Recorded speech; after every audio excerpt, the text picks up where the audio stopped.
Hey guys, welcome back to Fantasy Hub. Today's story is one of my favorites.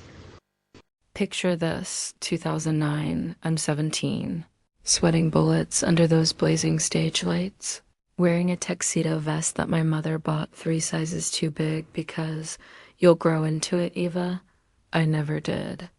Julia Martinez stands beside me, her voice pure honey as she harmonizes with my guitar. During the crescendo of Blackbird, our pinkies hooked together, this tiny gesture that feels like the whole world shifting on its axis. Backstage after the show, she leans in close, her breath warm against my ear. "You were incredible up there," she whispers. Her lips are so close, I can taste the cherry lip gloss she always wore. My heart pounds like a war drum. This is it. This is the moment I've been dreaming about since freshman year. But then her father appears, all press cockies in disapproval. "Julia!" "We're leaving. Now." His eyes find mine, cold as winter. "Stay." Away from my daughter. The next week, Julia's gone. Transferred to Sacred Heart Academy across town. No goodbye. No explanation. Just ... gone. Smash cut. That's what they say in the movies, right? Well, my life smash cut 15 years later to me jolting awake in my beat-up Honda Civic, parked outside Craig's Diner on the wrong side of Millbrook. Only I'm not 17 anymore. I'm Detective Eva Chan, and I haven't slept properly in 3 weeks because Sarah Martinez, Julia's little sister, has been missing for 26 days. A tap on my window nearly sends me through the roof. Julia Martinez stands there, and Christ, time has been kind to her. She's wearing a black wool coat that probably costs more than my monthly rent, her dark hair pulled back in a way that shows off the elegant curve of her neck. But her eyes, those warm brown eyes that used to make me stutter, are hollow with worry. "Focus, detective," she says as she slides into the passenger seat. "Sarah was last seen here." Her voice is different, now polished, like she's been practicing how to sound like she belongs in boardrooms and charity galas. But underneath, I can hear the same girl who used to sneak out to meet me at the old quarry. "Julia, I told you to stay home." "This isn't safe." She laughs, but there's no humor in it. "My baby sister is missing, Eva. Safe went out the window. Weeks ago." I want to argue, but she's already pulling on latex gloves. "I know you found something." Your face always gets that crease between your eyebrows when you're processing evidence. She's right. I spent the morning going through Sarah's phone records, and the last ping came from this exact location. Craig's Diner, a greasy spoon that's been serving questionable meatloaf and harboring worse secrets for decades. We're breaking in after hours, I tell her. Craig's got cameras, but I know how to avoid them. "Since when do you know how to break into buildings?" "Since I became a cop in a city where half the warrant judges are either corrupt or backlogged 6 months deep." The lockpicks feel familiar in my hands, a skill I learned from my uncle, who believed every girl should know how to get herself out of trouble. Julia's flashlight cuts through the darkness as we slip inside. The diner smells like grease and desperation, but there's something else underneath. Something metallic. Blood. We find it in the walk-in freezer. Not a lot, but enough to make my stomach clench. Julia's breathing gets shallow behind me, and I resist the urge to pull her close. We're not those girls anymore. We're a cop and a civilian, and I have a job to do. Then I see it. A ledger hidden behind a case of frozen beef patties, girls' names, dollar amounts, dates, Craig's handwriting. I recognize it from the statements. He gave when Sarah first disappeared. "Jesus," Julia whispers, breathing over my shoulder. "These are all missing girls from the past 5 years." My blood turns to ice. Sarah's name is at the bottom of the list, dated 3 weeks ago. Next to it, $15,000, rush delivery requested. Funny how the past claws its way back, I mutter, photographing each page. Craig wasn't just a bastard, he was a predator. "Julia's." Breath hitches. I reach for her instinctively, the way I used to when she'd have nightmares about her parents' divorce. But headlights slash through the window, and we both freeze. Craig's truck, the engine idles like a threat. Back door, I hiss, grabbing Julia's hand. We stumble through the kitchen, but her designer heel catches in a crack in the concrete. She goes down hard, crying out as her ankle twists. I catch her before she hits the ground, my arms around her waist, our faces inches apart. For a moment, the world stops. She's looking at me like she used to, like I'm the only person who matters. Still got those knight in shining armor reflexes, she says, her voice soft. I want to say something witty, something that'll break the tension. But then her teeth graze my earlobe, and she whispers, I dreamed about this since we were 15. Gunshots shatter the moment, 3 rapid pops from inside the diner. We run. The Starlight Motel is the kind of place where the ice machine's been broken since the Clinton administration and the fluorescent lights flicker like dying insects. But it's off the grid, paid for with cash, and right now, it's the safest place I know. Julia sits on the edge of the bed, her shoe off, examining her swollen ankle. I should be tracking leads, calling in favors, coordinating with the missing persons task force.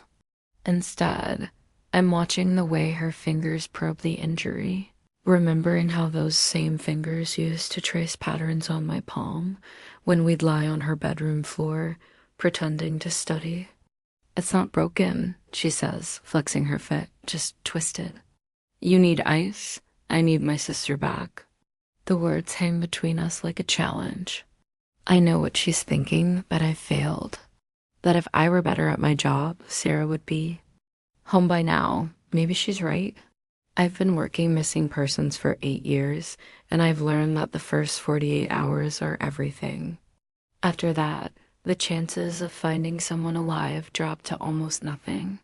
Sarah's been gone for 26 days.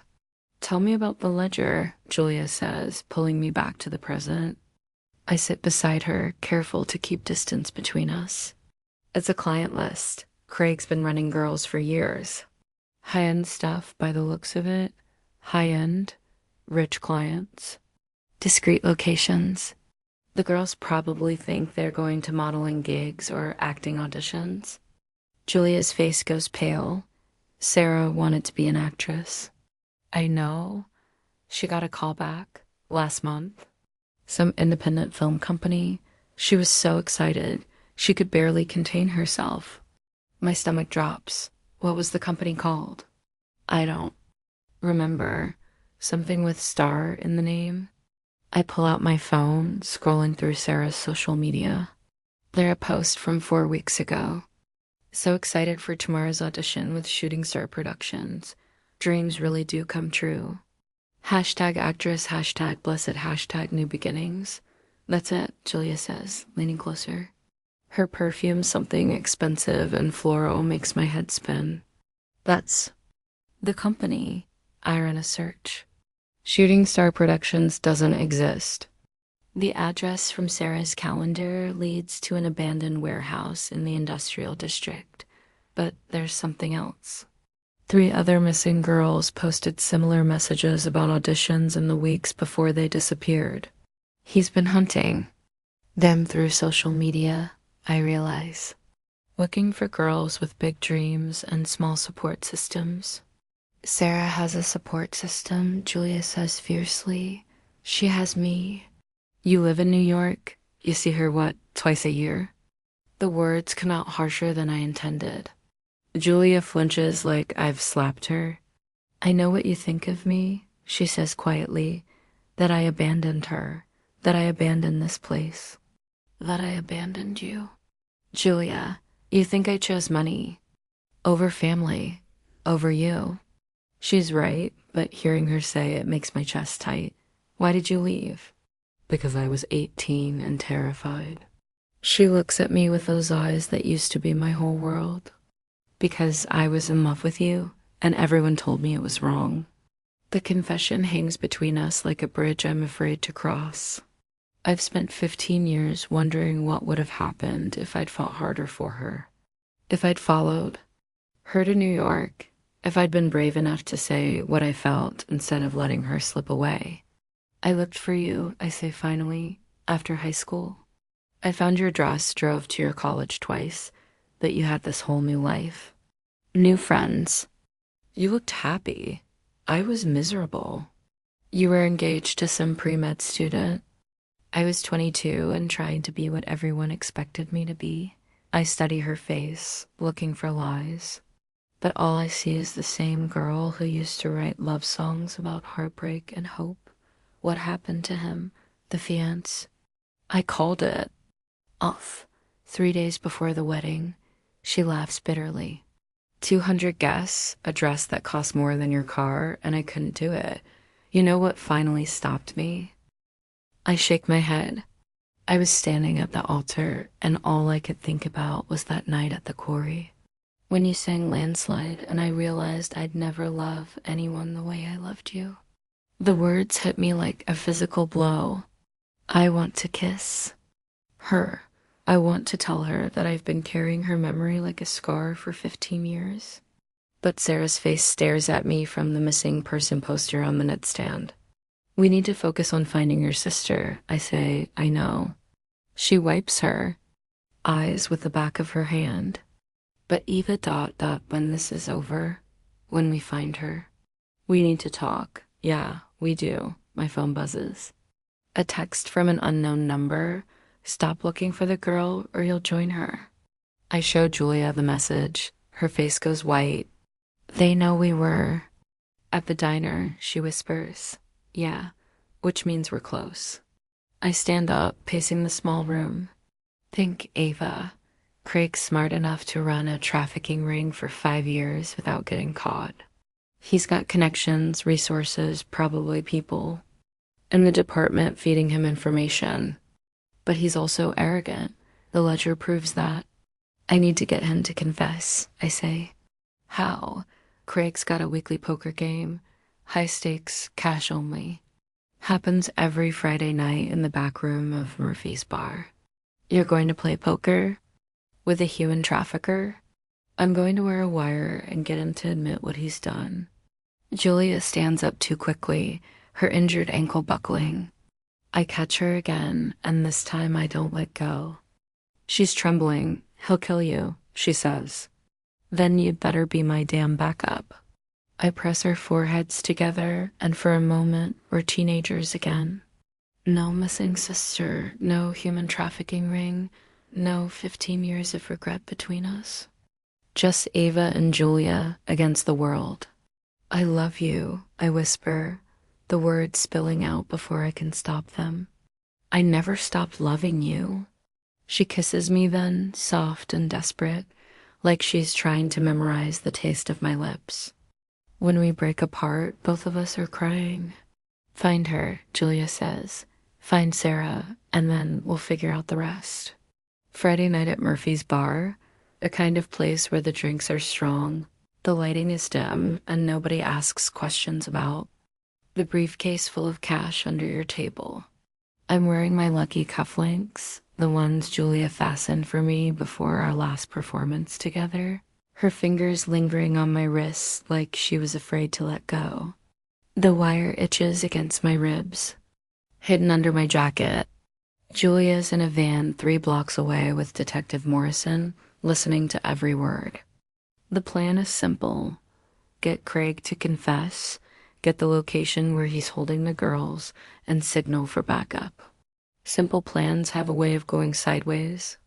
Craig deals the cards with practice ease, his smile sharp as a knife blade.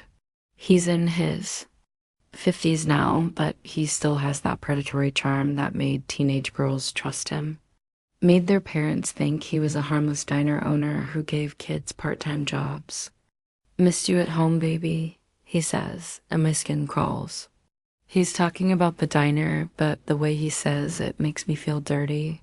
I play drunk, sloppy, letting him win a few hands while I fish for information. The other players are local lowlifes guys who'll keep their mouths shut as long as the money's good.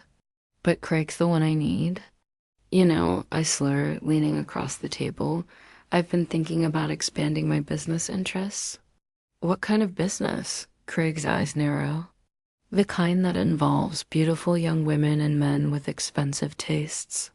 He laughs, but it's cautious. I don't know what you're talking about. Sure you do. Word is you've got connections. Girls who want to be actresses, models, rich clients who want to party with fresh faces. The table goes quiet.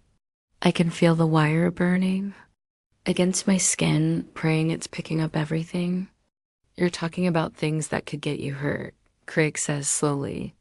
I'm talking about things that could make us both rich. He studies me for a long moment. Then he leans back, his smile returning. You think you're clever, don't you? Detective Chen, my blood turns to ice. The other players are already moving, hands reaching for hidden weapons. Craig's still smiling as he reaches under the table and pulls out a small device, a wire detector. You think I don't know who you are? You think I don't have friends in the department who tell me when some Chinese bitch is sniffing around my business? The racial slur hits me like a physical blow, but I keep my face neutral. I don't know what you're talking about. Strip off the jacket, now. I don't have a choice.